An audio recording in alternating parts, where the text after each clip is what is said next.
Happy day ডায়েরিসে স্বাগত জানাচ্ছি। শুরু করছি নতুন একটা ব্লগ। যেমনটা দিয়েছিলাম কথা, অ্যানিভার্সারির দিন আমরা কোথায় লাঞ্চ করেছি সেই অভিজ্ঞতা শেয়ার করব।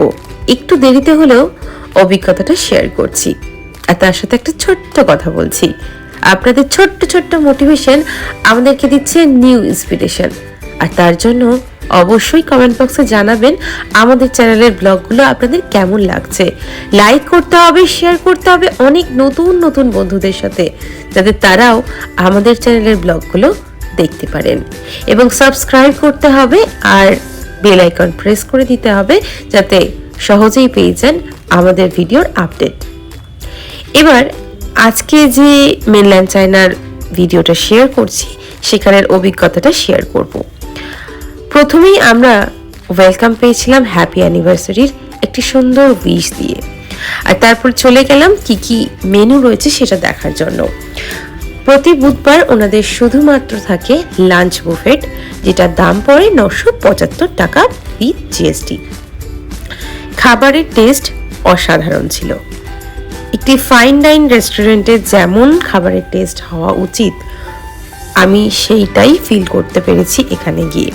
প্রথমেই যে একটি চিকেন ক্লিয়ার স্যুপ দেওয়া হয়েছিল, তার সাথে যে সসটা ছিল সেটার টেস্ট ছিল খুবই ভালো। এটি একটি হোমমেড সস, কীভাবে বানানো হয়েছিল সেই প্রসেসটাও আমি জিজ্ঞাসা করেছিলাম। এরপর এলো চিকেন ডিমসাম। যে দিনটিতে আমরা গিয়েছিলাম আমাদের অ্যানিভার্সারির লাঞ্চে, সেদিনটিতে ওখানে প্রচুর সেলিব্রেশন চলছিল, জন্মদিন কিংবা অ্যানিভার্সারি এইরকমই সেলিব্রেশন হচ্ছিল। আর তারই মাঝে আমরা প্লেট সাজিয়ে আমাদের খাবার গুছিয়ে নিয়ে এসেছিলাম। এখানের প্রত্যেকটা খাবারের টেস্ট খুবই ভালো ছিল। মেন কোর্সে রাইস কিংবা নুডলসের সাথে যেগুলো ছিল, ফিশের আইটেমগুলো তো খুবই ভালো টেস্ট। এছাড়া ক্র্যাবটাই ফার্স্ট টাইম খেয়েছিলাম, যেটা আমার খেতে খুব ভালো লেগেছিল। বেশিরভাগ তো আমরা ঝাল ঝুলি ক্র্যাব খাই, কিন্তু সেরকম না, অনেকটা এশিয়ান চাইনিজ স্টাইলের যে ক্র্যাব সেটা খেতে দুর্দান্ত ছিল। যেটা আমার ভালো লাগেনি সেটা হচ্ছে সাউথ ইন্ডিয়ান স্টাইলের একটি চিকেন কারি ছিল সেটি। এছাড়া প্রত্যেকটা খাবার আমার খুব ভালো লেগেছিল। ডেজার্ট নিয়ে তো কোনো কথাই হবে না। সবশেষে লাঞ্চের একেবারে যখন শেষ মুহূর্ত, তখন এলো একটি সুন্দর ছোট্ট কেক আমাদের অ্যানিভার্সারি উপলক্ষে, আর তার সাথে ছিল একটি কমপ্লিমেন্টারি মকটেল। খেতে খুবই ভালো ছিল। এইভাবেই আমরা আমাদের দিনটাকে সেদিনকে সেলিব্রেট করেছিলাম।